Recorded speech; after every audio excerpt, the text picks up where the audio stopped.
Ngayon ay araw ng Tuesday at nandito nga ako sa may building nga ng Mr. DIY. Ihahatid nga lang pala natin itong si Achilles dito sa may I Achieve Learning Hub. Meron nga pala silang pasok ngayon at 2 oras nga din sila mananatili dito. Pagkahatid ko nga sa kanya sa loob ay lumabas din ako agad. Nahuli nga din palang dumating sila sis Honey, kasama niya nga yung 2 bata. Since nakapasok na nga yung mga bata sa kanilang learning hub, kami naman ay bumaba muna dito sa may Mr. DIY. Hindi pa naman kami nagpunta agad dito, nagtambay nga muna kami sa may taas, kaso nga lang ay napakadaming lamok at hindi namin kinakaya. Kaya naman naisipan na nga rin lang din namin maglakad-lakad nga muna dito sa may Mr. DIY. Nakakita nga rin pala ako dito ng itim na medyas na gusto kong bilhin para kay Achilles. Gusto ko na nga sanang palitan yung mga medyas niya na puti dahil napakahirap nga labhan. At nang malapit na nga ang labasan ng mga bata ay umakyat na nga rin pala kami dito sa may taas. Inupo nga muna namin dito habang nag-aantay nga kami. Hindi rin naman nagtagal ay lumabas na nga rin pala yung mga bata at nandito na nga pala kami sa may bahay. Bali kanina sa may Achieve ay nag-break time nga pala sila dahil 2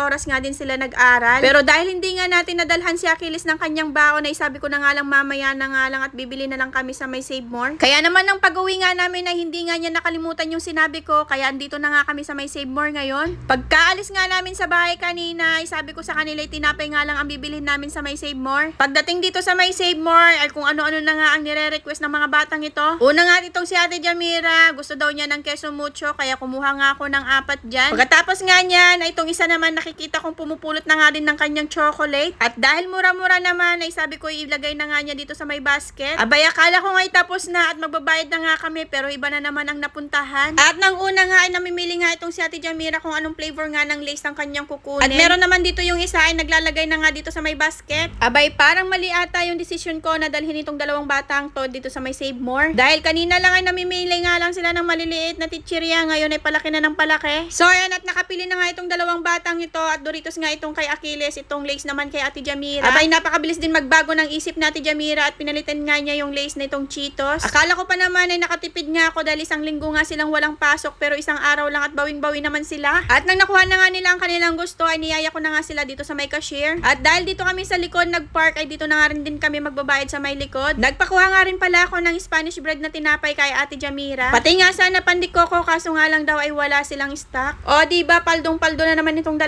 At habang nag-aantay nga kami dito sa may pila ay naghaharotan nga na naman itong 2 bata. Minsan ko nga lang naman sila mapagbigyan na ganito nga kamahal yung mga tichiriyang kinuha nila. Na kapag may ekstrang pera nga lang saka lang naman ako pumapayag. Abay nag-aaway pa nga sila kung sino nga ang magbubuhat ng mga pinamili namin. At dahil nagmamagaling nga itong lalaking ito kaya siya na nga rin ang nagbuhat. Pauwi na nga rin pala kami niyaan pero dumaan pa nga kami sa isang cafe. Ibinilan ko nga muna sila ng kanilang maiinom at sabi ko nga isa lang ang bibilhin namin at share na nga sila. Yun lang mga mi for today's mini vlog. Thank you for watching. God bless. Bye-bye.